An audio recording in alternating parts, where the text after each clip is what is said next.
Hi hello friends, ಅತ್ತೆ ಸೊಸೆ ಅಡುಗೆ ಚಾನಲ್ಗೆ ಎಲ್ರಿಗೂ ಸ್ವಾಗತ. ಹೇಗಿದ್ದೀರಾ ಎಲ್ಲರೂ ಚೆನ್ನಾಗಿದ್ದೀರಾ ಅಂತ ಭಾವಿಸ್ತಾ ಇವತ್ತು ನಾನು ನಮ್ಮ ಚಾನಲ್ನಲ್ಲಿ ಉತ್ತರ ಕರ್ನಾಟಕ ಸ್ಪೆಷಲ್ ಆದ ಕರಿಂಡಿಯನ್ನು ಮಾಡ್ತಾಯಿದ್ದೀನಿ. ಇದನ್ನು ಒಂದೊಂದು ಕಡೆ ಒಂದೊಂದು ರೀತಿ ಮಾಡ್ತಾರೆ. ಬನ್ನಿ ಇವತ್ತು ನಾನು ಯಾವ ರೀತಿ ಮಾಡ್ತೀನಿ ಅಂತ ನಿಮಗೆ ತೋರಿಸ್ಕೊಡ್ತೀನಿ. ಇದಕ್ಕೆ ಬೇಕಾಗುವ ಸಾಮಗ್ರಿಗಳನ್ನು ನೋಡೋಣ ಬನ್ನಿ ಇವಾಗ ಒಂದೊಂದಾಗಿ. ಒಂದು ಅರ್ಧ ಬೌಲ್ ಶೇಂಗಾ, ಅರ್ಧ ಬೌಲ್ ಅಗಸೆ ಬೀಜ, ಹಸಿ ಅಗಸೆ ಬೀಜ ಫ್ರೆಂಡ್ಸ್. ಇದನ್ನು ನಾನು ಫ್ರೈ ಮಾಡಿರೋದಿಲ್ಲ. ಬೆಳ್ಳುಳ್ಳಿಯನ್ನು ನಾನು ಸೌತೆಕಾಯಿ ಜೊತೆ ಮಿಕ್ಸ್ ಮಾಡ್ತೀನಿ. ಹಾಗೆ ಸ್ವಲ್ಪ ಬೆಳ್ಳುಳ್ಳಿಯನ್ನು ನಾನು ಮಿಕ್ಸಿ ಮಾಡಲಿಕ್ಕೆ ಇಟ್ಕೊಂಡಿದ್ದೀನಿ. ಸ್ವಲ್ಪ ಹಸಿ ಶುಂಠಿ, ಕೊತ್ತಂಬರಿ ಸೊಪ್ಪು,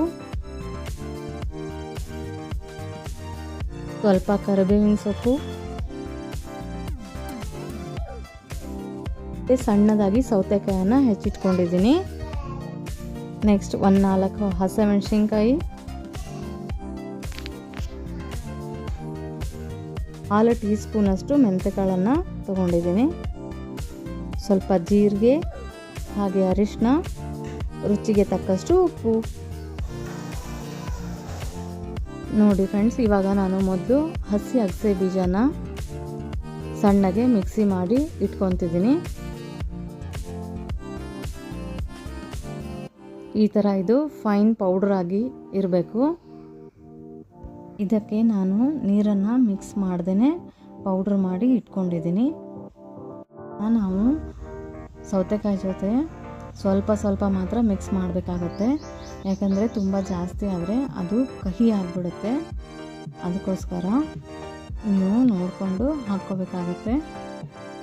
ಇವಾಗ ಇದೇ ಜಾರಿಗೆ ನಾನು ಸ್ವಲ್ಪ ಹಸಿಮೆಣಸಿನ್ಕಾಯಿ, ಬೆಳ್ಳುಳ್ಳಿ, ಜೀರಿಗೆ, ಉಪ್ಪು, ಕರಿಬೇವು, ಕೊತ್ತಂಬರಿ, ಅರಿಶಿನ, ಹಸಿ ಶುಂಠಿ ಇದೆಲ್ಲವನ್ನು ನಾನು ಇವಾಗ ತರಿಯಾಗಿ ರುಬ್ಕೊಳ್ತಾ ಇದ್ದೀನಿ.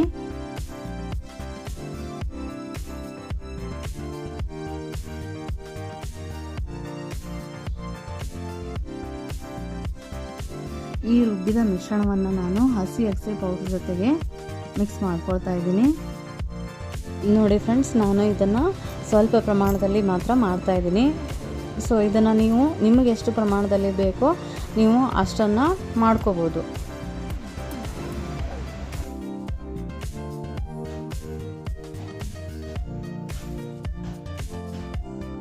ನೋಡಿ, ಇವಾಗ ನಾನು ಮಿಕ್ಸಿ ಮಾಡಿಟ್ಕೊಂಡಿದ್ದ ಪೇಸ್ಟನ್ನು ನಾನು ಹಸಿ ಅಗಸೆ ಪುಡಿಯೊಂದಿಗೆ ಮಿಕ್ಸ್ ಮಾಡ್ತಾ ಇದ್ದೀನಿ. ಇದನ್ನು ಚೆನ್ನಾಗಿ ಕಲಿಸ್ಬೇಕು ಫ್ರೆಂಡ್ಸ್.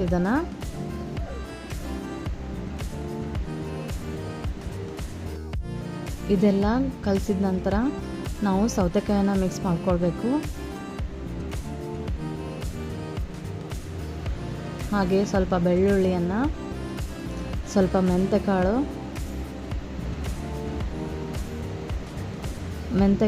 ಆರೋಗ್ಯಕ್ಕೆ ಒಳ್ಳೆಯದು ಅಂತ ಒಂದು 4 ಕಾಳು ಬಳಸ್ತಾ ಇದ್ದೀನಿ. ಹಾಗೆ ಸ್ವಲ್ಪ ಕೊತ್ತಂಬರಿಯನ್ನು ಹಾಕ್ತಾ ಇದ್ದೀನಿ. ನಂತರ ಇದಕ್ಕೆ ಅರ್ಧ ಬೌಲ್ನಷ್ಟು ನಾನು ಹಸಿ ಶೇಂಗಾವನ್ನು ತೊಗೊಂಡಿದ್ನಲ್ಲ ಅದನ್ನು ಇವಾಗ ಹಾಕ್ತಾ ಇದ್ದೀನಿ. ಇದೆಲ್ಲವನ್ನು ಹಾಕಿದ ನಂತರ ನಾವು ಚೆನ್ನಾಗಿ ಕಲಿಸ್ಬೇಕು ಫ್ರೆಂಡ್ಸ್. ಇದನ್ನು ಚೆನ್ನಾಗಿ ಕಲಿಸಿದ ನಂತರ ನಮಗೆ ಕರಿಂಡಿ ರೆಡಿ ಆಗುತ್ತೆ. ಈ ಥರ ಮಾಡಿ ಒಂದು ಬಾಟಲ್ ಅಥವಾ ಬಾಕ್ಸಲ್ಲಿ ತುಂಬಿಟ್ರೆ ಅದು ತಾನೇ ನೀರು ಬಿಟ್ಕೊಳ್ಳುತ್ತೆ ಫ್ರೆಂಡ್ಸ್. ಇದನ್ನು ನಾವು ಮಾಡಿದ ತಕ್ಷಣ ತಿನ್ನೋದಕ್ಕಿಂತ 1 ಅಥವಾ 2 ದಿನ ಬಿಟ್ಟು ತಿಂದರೆ ಚೆನ್ನಾಗಿರುತ್ತೆ. ಯಾಕೆಂದರೆ ಕರಿಂಡಿಗೆ ನಾನು ಇಲ್ಲಿ ಹಸಿ ಶೇಂಗಾ ಹಾಗೂ ಮೆಂತೆಕಾಳನ್ನು ಯೂಸ್ ಮಾಡಿರೋದ್ರಿಂದ 1 ದಿನ ಬಿಟ್ಟು ತಿಂದರೆ ಆ ಕಾಳುಗಳು 2 ಕಾಳುಗಳು ಚೆನ್ನಾಗಿ ನೆಂದಿರುತ್ತೆ. ಅದರಿಂದ ಕರಿಂಡಿ ತುಂಬಾ ರುಚಿ ಕೊಡುತ್ತೆ. ನಾವು ಮಾಡಿದ ನಂತರ ಫ್ರಿಜ್ಜಲ್ಲಿ ಇಟ್ಟರೆ 15 ದಿನಗಳವರೆಗೂ ಫ್ರೆಶ್ ಆಗಿ ಇರುತ್ತೆ. ಈ ಕರಿಂಡಿಯನ್ನು ಮಾಡೋ ವಿಧಾನ ಊರಿಂದ ಊರಿಗೆ ಚೇಂಜ್ ಆಗಿರುತ್ತೆ. ನಾನು ನಮ್ಮ ಮನೆಯಲ್ಲಿ ನಾವು ಯಾವ ರೀತಿ ಮಾಡ್ತೀವೋ ಆ ರೀತಿ ನಿಮಗೆ ತೋರಿಸಿ ಕೊಟ್ಟಿದ್ದೀನಿ. ತುಂಬಾ ಟೇಸ್ಟಿಯಾಗಿರುತ್ತೆ ಫ್ರೆಂಡ್ಸ್. ಈ ರೀತಿ ಮಾಡಿದರೆ ನಾವು ರೊಟ್ಟಿ ಅಥವಾ ಚಪಾತಿಯೊಂದಿಗೆ ಸೈಡ್ ಡಿಶ್ ಆಗಿ ಬಳಸ್ಬೋದು. ಈ ಒಂದು ರೆಸಿಪಿಯನ್ನು ನೀವು ವಿತೌಟ್ ಫೈರ್ ಕುಕಿಂಗ್ ಕಾಂಪಿಟೇಷನ್ನಲ್ಲಿ ಕೂಡ ಬಳಸ್ಬೋದು. ಸರಿ ಫ್ರೆಂಡ್ಸ್, ಈ ವಿಡಿಯೋ ನಿಮಗೆ ಇಷ್ಟ ಆಗಿದ್ದಲ್ಲಿ ಪ್ಲೀಸ್ ಲೈಕ್ ಮಾಡಿ, ಶೇರ್ ಮಾಡಿ, ನೆಕ್ಸ್ಟ್ ಸಬ್ಸ್ಕ್ರೈಬ್ ಮಾಡಿ, ಕಮೆಂಟ್ ಮಾಡಿ ಹಾಗೂ ಬೆಲ್ ಐಕಾನ್ ಮೇಲೆ ಕ್ಲಿಕ್ ಮಾಡಿದರೆ ನಿಮಗೆ ನೋಟಿಫಿಕೇಶನ್ ಬರುತ್ತೆ. ಮತ್ತೆ ನಾನು ನಿಮಗೆ ನೆಕ್ಸ್ಟ್ ರೆಸಿಪಿಯೊಂದಿಗೆ ಮೀಟ್ ಮಾಡ್ತೀನಿ. ಅಲ್ಲಿ ತನಕ take care, bye, have a nice day.